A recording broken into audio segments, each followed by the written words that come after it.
Après la tenue des 5 derniers forums sur la diaspora congolaise auxquels ont participé experts, diplomates, investisseurs, parlementaires et membres du gouvernement, les recommandations qui s'en sont découlées sont restées lettres mortes depuis 2008 jusqu'à ce jour. Plus qu'un geste protocolaire, l'heure est désormais à la concrétisation des actions en vue d'offrir une politique nationale, un plan d'action, bref, une feuille de route. La diaspora congolaise ne sera pas à la périphérie des actions gouvernementales, mais elle sera au cœur de toutes les priorités, comme l'affirme Crispin Badou, ministre délégué aux Affaires étrangères. La relation entre l'État et la diaspora doit changer.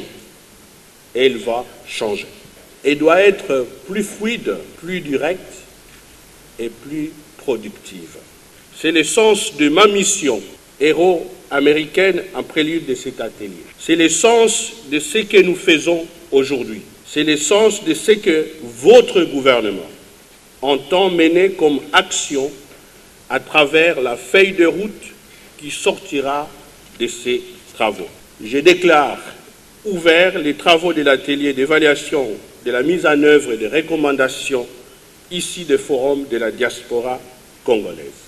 Les participants et les délégués à cet atelier d'évaluation de la mise en œuvre des recommandations issues des forums de la diaspora congolaise attendent des résultats des mécanismes fonctionnels avec l'État congolais comme un interlocuteur accessible. Remercions le président de la République et la première ministre d'avoir remis ce ministère. Il s'est dit qu'il était temps qu'on puisse évaluer toutes les recommandations et les forums organisés dans le temps pour que cette fois-ci, on puisse aller sur les bonnes bases. À noter que les experts, délégués et participants à ces assises vont poursuivre les travaux en commission avant la mise sur pied de la feuille des routes qui sortira de ces travaux, offrant ainsi une opportunité historique, celle de transformer le potentiel de la diaspora congolaise comme vecteur du développement.